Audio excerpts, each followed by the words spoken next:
Hallelujah! সবাইকে জয় যিশু। ঈশ্বরের গৌরব হোক। তো আমি আজকে বিশেষ করে প্রভাতে যারা আশীর্বাদের প্রার্থনাতে রোজ যারা জুড়ে আমি সবার জন্য প্রার্থনাতে যাব।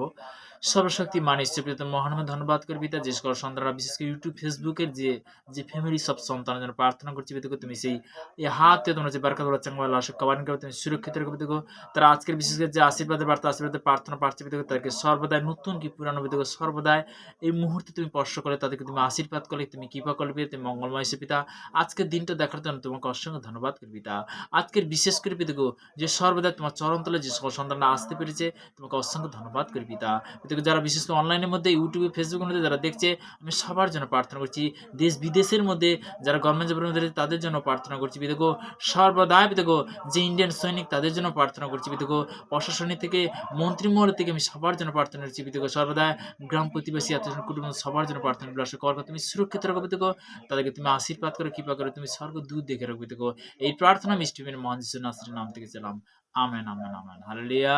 তো প্রভু স্তুতি হোক। তো তেমনি ঈশ্বরের আশীর্বাদে আজকের আসতে পেরেছি প্রভুর আশীর্বাদের বার্তায় বা আশীর্বাদের বাক্যতে। তো খুবই সুন্দর, তো খুবই ভালো লাগছে, খুব সুন্দর লাগছে যে আমি আজকের বাক্যতে আসতে পেরেছি। তো প্রভু স্তুতি হোক। যে সর্বদা আমি যোহান লিখিত সুসমাচার তার 12 অধ্যায় 26 পদে যাব, যে কেউ যদি আমার বিচার করে তবে সে হালেলুয়া, সরি, যে কেহ আমার পরিচর্য করে তবে সে আমার পশ্চাৎগামী হোক, তাহাতে আমি যেখানে থাকি আমার পরিচারক সেইখানে থাকিবে। কেহ যদি আমার পরিচারক করে তবে পিতা তাহাকে কি সম্মান করিবেন? কখন সম্মান করবে? যে তার পরিচারক বলতে কি তাকে কখন সম্মান করবে? যে পিতার যখন আজ্ঞা পালন করবে। পিতার বিশেষ করে যে পিতার আজ্ঞা বলতে কি, যে সব থেকে বড় জিনিস অতিরিক্ত সাথে সাথে কি বলছে, যে যাচ্ছা করতে যাবে, অনশন কর পাইবে, দ্বারে আঘাত করো, তোমার জন্য খুলিতে যাবে। তো তেমনি অবশ্যই বলতে কি চাওয়াটা বড় জিনিস নয়, কিন্তু একটা জিনিস কি যেন আমরা রুটিন অনুসারে যেন পিতার কাছে যেন সকাল দুপুর রাত্রি 3 টাইম যেন আসতে পারি। সে আশীর্বাদের বার্তা, আশীর্বাদের প্রার্থনা আমি অনেক আগে শেয়ার করেছিলাম, যে দ্বিতীয় বিবরণ তার 28 পদে প্রভুর বচন কি বলছে, যে আমি তোমাদেরকে ঘন যে সকল আজ্ঞাদেশ করিতেছি যত্নপূর্বক কল্যাণ করিবার জন্য, যদি তুমি আপন ঈশ্বর সদাপ্রভে মনোযোগ সহকারে কর্ণপাত করো, তবে তোমার ঈশ্বর সদাপ্রভু পৃথিবীর সমস্ত জাতির উপরে উন্নত করিবেন। হালেলুয়া। প্রভু স্তুতি কখন উন্নত করবে? পিতার আজ্ঞা যখন পালন করবে। তো তেমনি বলতে কি আমরা অনেক ঈশ্বরের সন্তান আছি, তো তেমনি বলতে কি মানে পরের বিচার করি। তো তেমনি পিতা বিচারের কথাও বলেছে। মতিলিখিত সুষমাচার তার 7 এক পদে কি বলছে, যে তোমরা বিচার করিও না যেন বিচারিত না হও। তুমি যে রূপে বিচার করবে সেই রূপে তোমার পরিমাণ করা যাইবে, মানে সেই পরিমাণে কিন্তু তোমার কিন্তু বিচার হবে। হালেলুয়া। তো তেমনি তিনি কিন্তু লাগছে একটা জিনিস কি, আমার কোনো বিচার করার কোনো ক্ষমতা আছে নাকি? আমার কোনো বিচার করার কোনো ক্ষমতা নেই, কিন্তু প্রভুর বচন বলছে। তো তেমনি বলতে কি, যে কে প্রার্থনা করতে এলো না এলো সেটা আমি দেখো না। কে একটা জিনিস কি, যে তুমি যখন ঈশ্বরকে জানছো, তুমি যখন পিতা পরমেশ্বরকে জানছো, সকাল দুপুর রাত্রি 3 টাইম আমরা যখন আহার করি, আহারের আগে যদি পিতা পরমেশ্বর কাছে আসি, যেখানে যে অবস্থায় থাকি, পিতা তোমার মন মন্দিরে আছে। তো তেমনি বলতে কি, যে বিশেষ করে যিশায়া 55 পদে আমি অনেক আগে বাক্যটা শেয়ার করেছিলাম। যিশায়া তার 55 পদে বলতে কি একটা জিনিস কি, যে বাক্যগুলো আমাদের কি করতে হবে? হৃদয়ের মধ্যে গাঁথতে হবে। বাক্যগুলো কি করতে হবে? হৃদয়ের মধ্যে গাঁথতে হবে। তো 55 পদে কি বলছিল? সদাপ্রভু অন্বেষণ করো যাবৎ তাহাকে পাওয়া যায়, তাহাকে ডাকো যাবৎ তিনি নিকটে থাকেন। তো যাবৎ থেকে সব সময়ের জন্য তোমার সঙ্গে আছে, তোমার সঙ্গে কথা বলছে। তো তেমনি বলতে কি, যে যাবৎ তাহাকে পাওয়া যায়। ঈশ্বর সন্তানরা যে ঈশ্বরের আমরা যখন ঈশ্বর পিতা পরমেশ্বর তার একমাত্র পুত্রের সঙ্গে যখন কথা বলি, তো তেমনি এখানে পরিষ্কার দ্বিতীয় নেক্সট কি বলছে, এবং সে সদাপ্রভুর প্রতি ফিরিয়া আসুক, তাহাতে তিনি তাহার প্রতি করুণা করিবেন। আমাদের ঈশ্বরের প্রতি ফিরিয়া আসুক। কেননা 8 বলছে, কেননা তিনি প্রচুর রূপে ক্ষমা করেন, সদাপ্রভু ক্ষমা করেন, কারণ সদাপ্রভু কহেন আমার সংকল্প সকল, তোমাদের সংকল্প সকল এক নয়। তো পিতা পরমেশ্বরের ধন্য, পিতার কি পরিকল্পনাটা সম্পূর্ণ আলাদা, তার পরিকল্পনার সঙ্গে মানে তুলনায় করা যায় না। তো তেমনি ঈশ্বরের গৌরব হোক। তো তেমনি যে সর্বদাই আমরা যেটা জানি না সেটাও পর্যন্ত জানতে পারছি। কেন জানতে পারছি? তো আজকের পিতার আশীর্বাদে আমরা জানতে পারছি, পিতার কৃপাতে আমরা জানতে পারছি। তো তিনি বলতে কি সর্বশক্তিমান ঈশ্বর, তাই না? তো তেমনি বলতে কি, যে আমরা আজকের বচন দ্বারা যেটা জানলাম, বাক্য দ্বারা জানলাম, তো তেমনি বলতে কি, যে রুটিন জিনিসটা খুবই জরুরি। তো তেমনি বলতে কি হালেলুয়া, প্রস্তুতি হোক। তো পিতার সংকল্প কি সম্পূর্ণ আলাদা। আমরা এই মুহূর্তে প্রার্থনাতে যাব হিতোপদেশ তার 23 অধ্যায় 13 থেকে একদম বলতে কি 19 পদ পর্যন্ত। এই বচনটা আমি বারবার শেয়ার করছি, কেন করছি? অবশ্যই ইউথ শিক্ষাদের প্রয়োজন আছে। তো তেমনি বলতে কি, যে বালককে শাসন করিতে কিটে করিও না, তুমি দণ্ড দ্বারা তাহাকে মারিলে সে মরিবে না, তুমি তাহাকে দণ্ড দ্বারা প্রহর করিবে, পাতাল হইতে তোমার কি প্রাণকে রক্ষা করিবেন। হালেলুয়া। বৎস, তোমার চিত্ত যদি জ্ঞানশালী হয়, তবে আমারও চিত্ত আনন্দিত হইবে। বাস্তব কি আমার চিত্ত উল্লাসিত হইবে, যখন তোমরা অষ্টধর ন্যায়বাদী হও। তোমাদের মন পাপীদের প্রতি হিংসা না করুক, কিন্তু তুমি সমস্ত দিন সদাপ্রতি ভয় থাকো, কেননা শেষ ফল আবশ্যক আছে। তোমার আশা ছিন্ন হইবে না।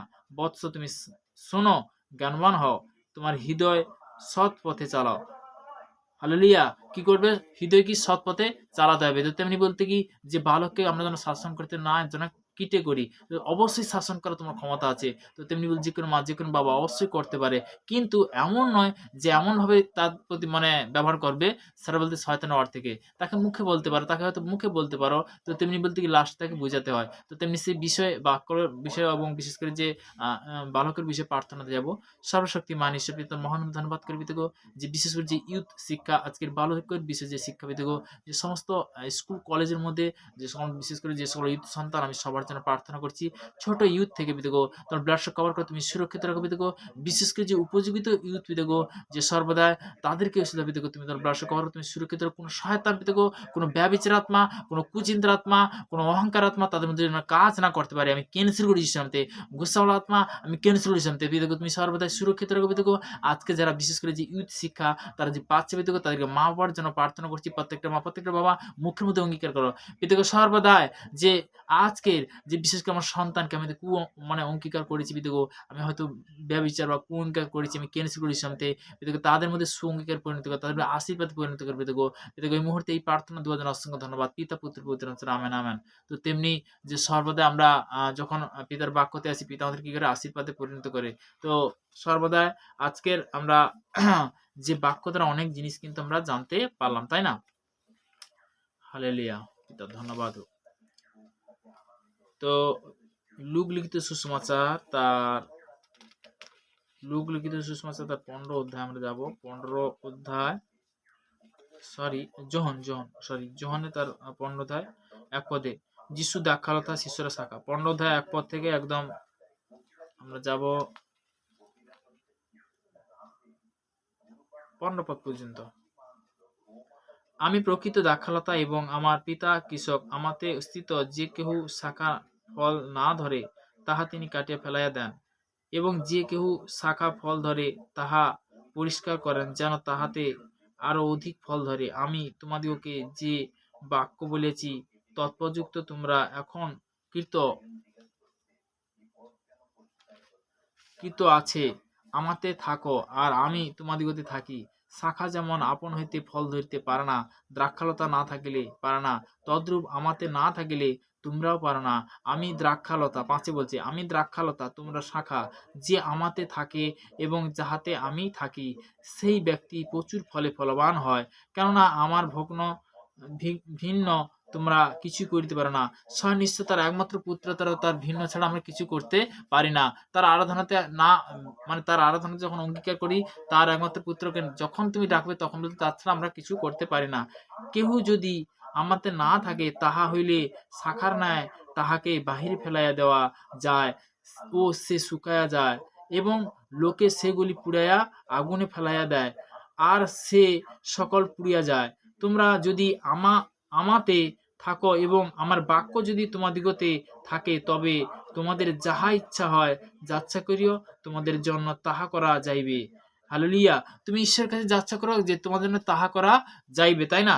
ইহাতেই আমার পিতা মহিমান্বিত হন, যেন তোমরা প্রচুর ফলে ফলবান হও, আর তোমরা আমার শিষ্য হইবে। বলছি যে তোমরা আমার শিষ্য হইবে। পিতা যেমন আমাকে প্রেম করিয়াছেন, আমিও তেমনি তোমাদিগকে প্রেম করেছি। তোমরা আমার প্রেমে উপস্থিত করো। তোমরা যদি আমার আজ্ঞা সকল পালন করো, তবে আমার প্রেমে উপস্থিত করিবে, যেমন আমিও আমার পিতার আজ্ঞা সকল পালন করিয়া এবং তাহার প্রেম উপস্থিত করিতেছি। এবং এই সকল কথা তোমাদিগকে বলিয়াছি, যেন আমরা আনন্দ তোমাদিগতে থাকে এবং তোমাদের আনন্দ সম্পূর্ণ হয়। আমার আজ্ঞা এই, তোমরা পরস্পর প্রেম করো, যেমন আমি তোমাদিগকে প্রেম করিয়াছি। হালেলুয়া।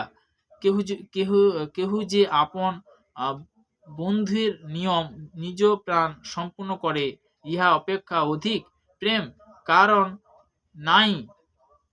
তুমি তোমাকে যাহা কিছু কি বলছে, যাহা কিছু কিছু আজ্ঞা দিয়েছেন তাহা যদি পালন করো তবে তোমরা আমার বন্ধু। তখন বলতে কি পিতা পরমেশ্বরের বন্ধু, তার একমাত্র পুত্র বন্ধু হবে। যত আজ্ঞা পালন করো পিতা তো বলতে কি যে তার বন্ধু হতে পারবে, তার সঙ্গী হতে পারবে। তো তেমনি বলতে কি আমি জগতের বিষয়ে বলছি না, হালেলুয়া। একটা জিনিস কি, যে জগৎ যে বিষয় আলাদা, আত্মিক বিষয় আলাদা। তুমি যবে থেকে রোমীয় দর্শনে অঙ্গীকার হয়েছো, তো তুমি বলতে কি যে সর্বদা আমরা কিন্তু সাধারণ নয়। তো তেমনি আমার প্রার্থনাতে যাবো, তো তেমনি আত্মিক সন্তান, আত্মিক বলতে কি আরাধনাতে যে সকল সন্তানরা যারা আত্মিক যারা সন্তান তাদের জন্য বলছি, তারা বিশেষ করে যে সকাল দুপুর রাত্রি ৩ টাইম যেন আমাদের প্রার্থনাতে আসতে পারি। মেন জিনিস কি, প্রার্থনা বন্ধন ভাগে যখন বচনের সঙ্গে যখন কথা বলবে, বাক্যর সঙ্গে যখন কথা বলবে পিতা, তখন বলতে কি আশীর্বাদে পরিণত করবে, হালেলুয়া, তাই না? তো তেমনি লাস্ট প্রার্থনা দেব। সর্বশক্তিমান ঈশ্বর তোর মহান ধন্যবাদ করি পিতাকে, আজকে বিশেষ করে এই বাক্য দেওয়ার জন্য তোমাকে অসংখ্য ধন্যবাদ। পিতাকে সর্বদাই চলার পথে বলার পথে আজকের তুমি কন্ট্রোল করো, তুমি সেই পথ দেখো, প্রত্যেকটা সন্তানকে তুমি সেই রাস্তা দেখো পিতা। আজকে তাদের মধ্যে থেকে পিতা কুচিন্তা আত্মা, ব্যভিচার আত্মা আমি ক্যান্সেল করে পিতাগো, তাদের সুচিন্তায় পরিণত করে দাও, তাদেরকে সুবুদ্ধি দাও পিতাগো, তুমি জ্ঞান দাও পিতাগো। পিতাকে সর্বদা জাকবের একের পাশে বলেছে যদি কেউ জ্ঞান হয় সেই ঈশ্বরের কাছে আসতে অকাদের দেখানো। পিতাকে সর্বদা চলার পথে বলা তুমি সেই জ্ঞান দাও, তুমি বুদ্ধি দাও, তুমি চালাও, তুমি কন্ট্রোল করো পিতা। পিতাকে সেই দেবপ্রাণ তোমার চরণে আমি সমর্পণ করলাম। প্রত্যেকটা সন্তানকে তুমি সর্বদাই তোমার ব্লাড কভারিং করে সুরক্ষিত রাখবে পিতাগো। ভারতবর্ষের বিভিন্ন প্রান্তে যে সকল সন্তানরা কর্মজীবনে কাজের মধ্যে যারা রয়েছে, যে যে অবস্থায় রয়েছে, আমি সবার জন্য প্রার্থনা 2025 সাল আসবে পিতাগো, আগামী সাল আসবে 2026 সাল পিতাগো, অ্যাডভান্স তাদেরকে বড় বড় মিরাকেল করবি যিশু নামে তাদের জীবনে পিতাগো। পিতা পুত্র পবিত্র আত্মার নাম থেকে চালাম, আমেন। জয় যিশু, ঈশ্বরের গৌরব হোক। তো পিতার ধন্যবাদ।